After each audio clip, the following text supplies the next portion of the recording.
देवपुर की इस गली में रमेश का दिन सूरज से पहले शुरू होता था और रात की आखिरी चाय से भी बाद में खत्म। उसके लिए यह ठेली सिर्फ रोजी नहीं, उसकी पूरी दुनिया थी। अच्छा भाई, पानी उबल गया। अब जरा मसाला सही समय पर, नहीं तो स्वाद रूठ जाता है। काम छोटा हो सकता है पर दिल छोटा नहीं होना चाहिए। रमेश की आदत थी हर सुबह ठेली साफ करना, बर्तन चमकाना और फिर पहली भाप उठते ही मन किसी अनदेखी ताकत को धन्यवाद कहना। बस आज भी इतना देना कि किसी को खाली हाथ वापस न भेजूं। अरे रमेश बेटा, तेरी ठेली की खुशबू तो गली के मोड़ से ही पहचान में आ जाती है। आज फिर सबका दिल जीतने की तैयारी है क्या? अम्मा, दिल जीतना कहाँ, बस पेट भर जाए और चेहरे पर मुस्कान आ जाए, वही बहुत है। आपके लिए कम मिर्च वाली बनाऊं? तू बनाता है तो मिर्च भी दवा लगती है। बेटा बना दे, आज घुटनों में दर्द जरा ज्यादा है। रमेश हर ग्राहक को नाम से जानता था। कौन कम नमक खाता है, किसे ज्यादा सब्जी चाहिए, किसके पास पूरे पैसे नहीं हैं, उसे सब याद रहता। लो अम्मा, धीरे धीरे खाना, गरम है पर मन से बनाया है। पैसे बाद में दे देना, पहले आराम से बैठो। यही बात तो तुझे सबसे अलग बनाती है रमेश। आजकल लोग सामान बेचते हैं, तू अपनापन परोसता है। ओ रमेश, सुबह सुबह इतनी खुशबू मत उड़ाया कर, मेरे समोसे भी जलन करने लगते हैं। अरे मोहन भैया, आपके समोसे और मेरी मैगी में लड़ाई नहीं, साझेदारी है। जो वहां खाएगा वो यहां भी आएगा। सही कह रहा है तू। चल, शाम को एक प्लेट मेरे नाम की बचा कर रखना। गली के लोग रमेश को सिर्फ मैगी वाला नहीं मानते थे, वह उनकी दिनचर्या का हिस्सा था। थकान के बीच एक गर्म भरोसेमंद ठहराव, और फिर आता था दिन का सबसे चहकता हुआ समय, स्कूल से लौटते बच्चों का। जैसे ही घंटी बजती, गली अचानक हंसी, धूल और भूख से भर जाती। रमेश भैया, रुको रुको, मेरे लिए आज वाली मसालेदार मैगी रखना, मैं सबसे पहले आया हूँ। झूठ मत बोल पिंटू, सबसे पहले तो मैं पहुंची हूँ। भैया, मेरी वाली में थोड़ा ज्यादा टमाटर डालना। अरे वाह, आज तो अदालत लग गई। सबको मिलेगा, लाइन से मिलेगा, और जो झगड़ा करेगा उसकी मैगी में प्यार ज्यादा डालूंगा। भैया, प्यार ज्यादा डालोगे तो स्वाद बदल जाएगा क्या? अगर अच्छा बदलेगा तो मेरी में भी डाल देना। तेरी में तो डबल डालूंगा छोटे महाराज, लेकिन पहले हाथ धोकर आओ, नहीं तो मैगी नाराज हो जाएगी। भैया, आज मेरे पास पूरे पैसे नहीं हैं, कल मम्मी देंगी। अगर आधी प्लेट मिल जाए तो भी चलेगा। अरे पगली, यहाँ आधी भूख का इलाज नहीं होता, पूरी प्लेट मिलेगी, ऊपर से 2 मटर फ्री। पैसे की चिंता मत कर, पढ़ाई की कर।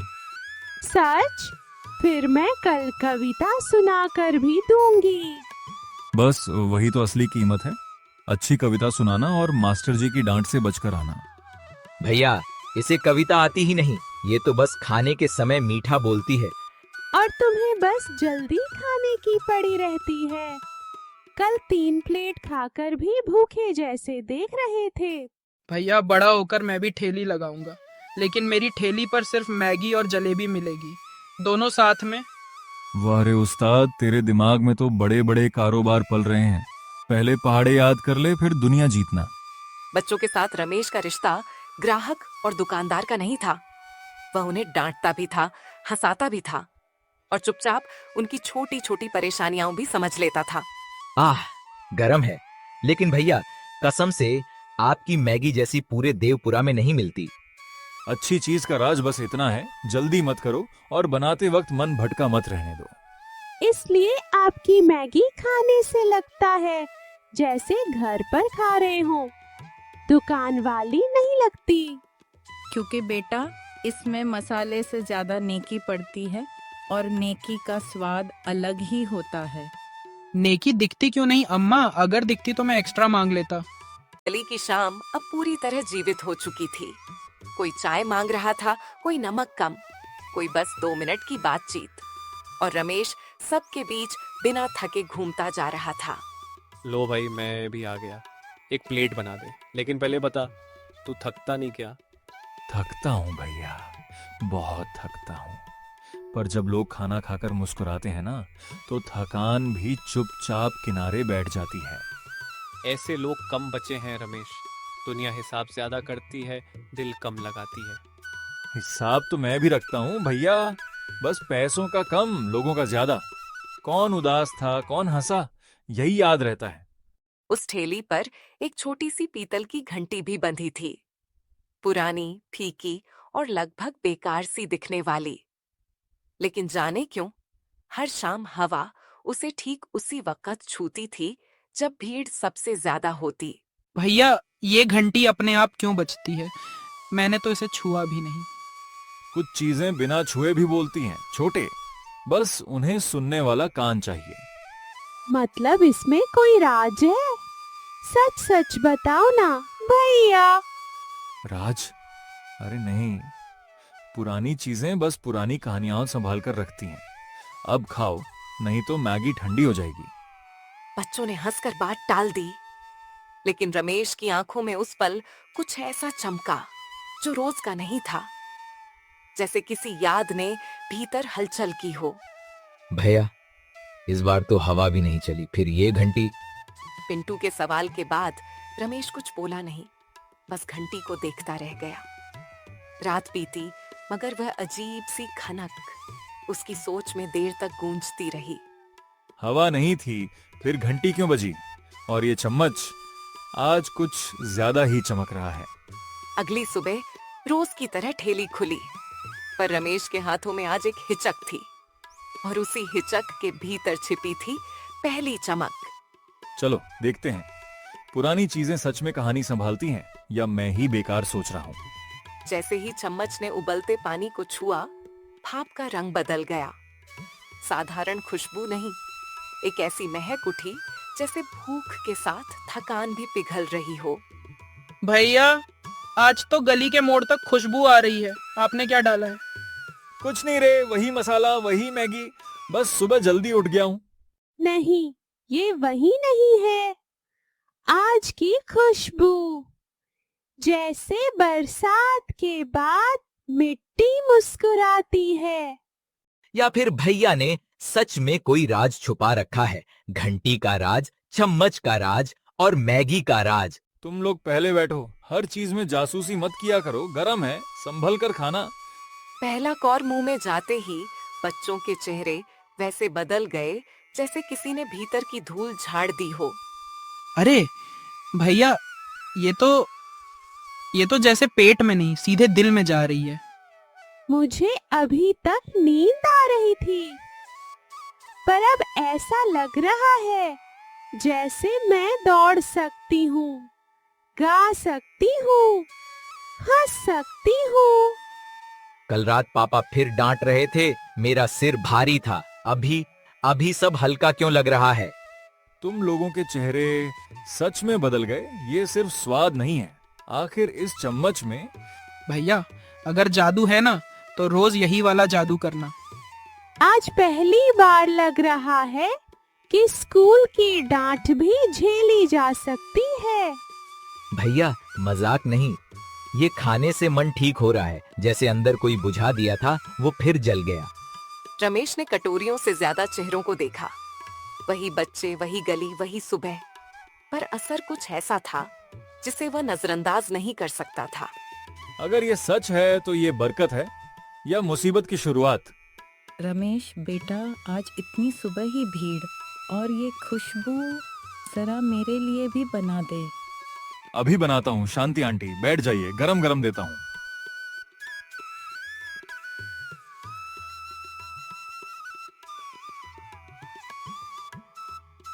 भाई, रात भर स्टेशन से सवारी ढोई है, आंखें खुल नहीं रही। अगर खुशबू ऐसी है तो कटोरी बड़ी बनाना। मेरे मालिक ने नाश्ता नहीं दिया, लेकिन ये सूंघ कर लग रहा है बिना खाए नहीं जा पाऊंगा। रमेश ने फिर वही चमकता चम्मच उठाया। इस बार उसके हाथ कांपे नहीं, बस आंखें सावधान थीं। जो भी है अच्छे के लिए हो, किसी का बुरा मत करना। अरे राम, मेरे सिर का दर्द जैसे उतर गया। सुबह से घुटनों में जान नहीं थी और अब तो सीढ़ियाँ चढ़ लूँ मैं। वाह रे भाई, ये मैगी नहीं, छुट्टी है थकान से। अभी तो 2 और चक्कर स्टेशन के लगा दूं। मैं तो हमेशा चिड़चिड़ा रहता हूँ सुबह, पर अभी बिना वजह हंसी आ रही है। देखा, सिर्फ हमें नहीं हुआ था। हाँ, और भैया के चेहरे पर डर भी बढ़ रहा है। डर कैसा? खाना अच्छा बना है बस। तुम लोग बातों को बढ़ाते बहुत हो। तो फिर घंटी भी अच्छे खाने की वजह से बजती है क्या? छोटू, कुछ सवालों का जवाब जल्दी नहीं दिया जाता, पहले लोगों को खिलाने दे। लेकिन गली सवालों से नहीं, खुशबू से भर चुकी थी, और खुशबू की चाल सवालों से कहीं तेज होती है। सुना क्या? रमेश की ठेली पर आज ऐसी मैगी मिल रही है कि थका आदमी हंसने लगे। मुझे भी किसी ने कहा। मैंने सोचा मजाक है, पर आधा स्कूल उसी की बात कर रहा है। अगर सच है तो दोपहर की पहली फुर्सत में मैं भी जाऊंगा। रोज की थकान से जान निकल जाती है। बस कुछ घंटों में एक छोटी ठेली की खबर पूरे कस्बे की जुबान पर थी। और फिर भाई, मेरे लिए एक प्लेट। सुना है तुम्हारी मैगी खाकर मूड बदल जाता है। मेरे लिए भी। सुबह से दुकान पर बैठा हूँ, सिर फटा जा रहा है। अरे लाइन बनाओ, सबको मिलेगा, धक्का मत दो। मैंने कहा था ना, ये मैगी अलग है। एक एक करके आओ, सबको मिलेगा, बस धैर्य रखो। भैया खुश नहीं लग रहे। इतनी भीड़ तो उन्हें अच्छी लगनी चाहिए थी। भीड़ अच्छी है, लेकिन अगर जादू सच है तो लोग सिर्फ खाने नहीं आएंगे, कुछ लोग राज भी छीनना चाहेंगे। छीनना? किससे? भैया से? रमेश ने अनजाने में उनकी बात सुन ली। उसके हाथ चम्मच पर और कस गए, जैसे वह अब सिर्फ बर्तन नहीं, कोई अमानत थामे हो। ये बात अगर फैलती गई तो ठेली नहीं बचेगी, और शायद मैं भी चैन से नहीं बचूंगा। किसने बजाई? किसी ने नहीं। भैया, अब भी कहोगे कि इसमें कोई राज नहीं? सब लोग पीछे हटो। और तभी चमकते चम्मच की सतह पर उबलती भाप के बीच एक धुंधली परछाई उभरी, जैसे कोई चेहरा जो सीधे रमेश को देख रहा हो। तुम कौन हो? भाप की उस कांपती सतह में चेहरा एक पल और ठहरा, और रमेश के भीतर जैसे किसी ने पुरानी बंद पड़ी यादों का दरवाजा खोल दिया। तुम कौन हो? क्या चाहते हो मुझसे? मैं चाहत नहीं, याद दिलाने आया हूं। वही बात जो तुमने कमाई के शोर में दबा दी। भैया, ये इंसान है या कुछ और? मैंने कहा था ना, इस चम्मच में कुछ है, ये हमें देख रहा है। कोई भागेगा नहीं, सब शांत रहो। पहले मुझे समझने दो, ये क्या है? परछाई की आंखें जैसे सीधे रमेश की आत्मा में उतर रही थीं, और उसी क्षण उसे वह साधु याद आया जिसने चम्मच देते समय चेतावनी दी थी। जादू पेट भरने के लिए था, लालच बढ़ाने के लिए नहीं। स्वाद बांटने के लिए था, दाम चढ़ाने के लिए नहीं। साधु बाबा, उनकी वही बात। उसके कानों में वही पुरानी आवाज गूंजी, रमेश, ये चम्मच तेरी भूख नहीं, दूसरों की भूख मिटाने के काम आए, तभी इसका जादू जिंदा रहेगा। मैंने तो इसे अपनी किस्मत समझ लिया था। लोगों की खुशी नहीं, जेब देखनी शुरू कर दी थी। कल वो छोटे बच्चे आए थे ना, पैसे कम थे उनके, तुमने लौटा दिया था। और मैंने देखा था, जाते जाते उनमें से एक लड़का पीछे मुड़कर बस कड़ाही को देख रहा था, जैसे बहुत भूखा हो। बस करो, मत याद दिलाओ, मैं खुद से नजर नहीं मिला पा रहा। याद तो करना ही होगा। जादू भूलने वालों से पहले स्वाद छीन लेता है, फिर सुकून। रमेश ने कांपते हाथ से कड़ाही में मैगी हिलाई। भाप वही थी, रंग वही था, पर स्वाद जैसे किसी ने आत्मा निकाल ली हो। ये क्या? खुशबू तो है पर जान नहीं है। मैगी फीकी कैसे हो गई? अरे, आज तो इसमें वो बात ही नहीं। हाँ, स्वाद जैसे कहीं खो गया हो, सिर्फ मसाला है, मजा नहीं। भैया, क्या जादू सच में नाराज हो गया? जादू नहीं, गुड्डी।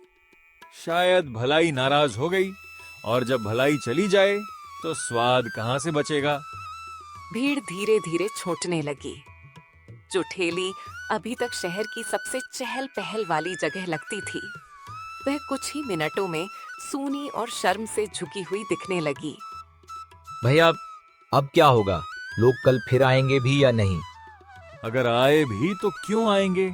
मैंने स्वाद का भरोसा तोड़ा है और लोगों का भी। गलती मानना शुरुआत है रमेश, सुधार करना कीमत है।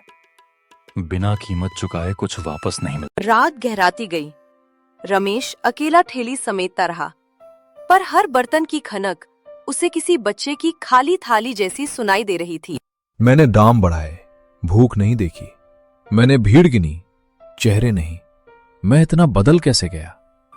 भैया घर चलो, सुबह सोचेंगे। अभी तुम बहुत डरे हुए लग रहे हो। डर तो है गुड्डी, पर उससे बड़ा शर्म है। लगता है जैसे इस ठेली ने आज मुझे पहचानने से मना कर दिया। उस रात रमेश को नींद नहीं आई। आंखें बंद करता तो फीकी मैगी नहीं, उदास बच्चे दिखाई देते। वो छोटा लड़का, फटी कमीज वाला, उसने कुछ कहा भी नहीं था, बस देखा था और मैं समझकर भी अनजान बन गया। उसे साधु का चेहरा याद आया, शांत, दयालु, मगर चेतावनी से भरा। जैसे वह कह रहा हो, जादू हाथ में नहीं, नियत में बसता है। बस कल से सब बदलेगा। अगर गलती मेरी है तो सुधार भी मुझे ही करना होगा।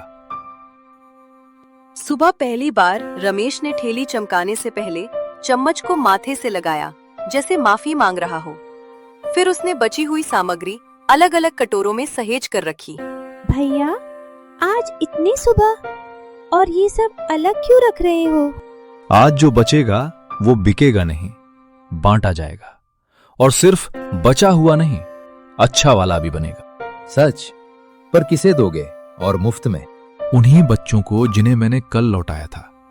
अगर वे आए नहीं तो हम उन्हें ढूंढ कर बुलाएंगे। तो मैं जाऊं? मंदिर वाली गली में, नाले के पास और स्कूल के पीछे? हाँ, सब जगह देखो। कहना रमेश भैया बुला रहे हैं, आज कोई पैसे नहीं देगा। कुछ देर बाद वही बच्चे दूर खड़े दिखे, संदेह से भरे, आधे कदम आगे आधे पीछे। भूख उन्हें खींच रही थी, पर कल की ठुकराहट रोक रही थी। हमें फिर से मत भगाना, हमारे पास सच में पैसे नहीं है। आज मैं तुम्हें बुलाने आया हूं। कल मैंने गलती की थी, बड़ी गलती। अगर हो सके तो मुझे माफ कर दो। सच में खिलाओगे? बस दिखाकर वापस नहीं भेजोगे?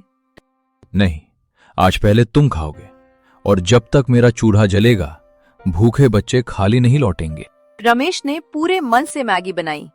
हर घुमाव में जल्दी नहीं, देखभाल थी। हर कौर में कमाई नहीं, करुणा घुल रही थी। भैया इस बार खुशबू फिर वैसी ही है, पहले से भी अच्छी। क्योंकि आज इसमें शर्म के बाद वाली सच्चाई मिली है। अरे ये तो बहुत स्वादिष्ट है। इतनी अच्छी मैगी मैंने कभी नहीं खाई। गरम भी है और मसाला भी सही। भैया सच में धन्यवाद। धन्यवाद मुझे नहीं, उस बात को देना जो मुझे देर से समझ आई। ठेली के आसपास फिर रौनक लौटने लगी, मगर इस बार शोर में लालच नहीं था। बच्चों की हंसी थी, कटोरियों की खनक थी, और रमेश के चेहरे पर लंबे समय बाद सुकून था। लगता है स्वाद वापस आ गया रमेश। स्वाद नहीं भाई, रास्ता वापस आया है। स्वाद तो उसी के पीछे पीछे चला आया। रमेश ने जैसे ही चम्मच को कड़ाही से बाहर निकाला, उसकी चमक फिर तेज हुई, मगर इस बार उसमें परछाई नहीं, एक शांत उजाला था। भैया देखो, चम्मच फिर चमक रहा है। हाँ, शायद उसने माफ कर दिया। अगर आपको हमारी कहानियाँ पसंद आती हैं, तो हमारे चैनल कहानी टून को सब्सक्राइब करना ना भूलें।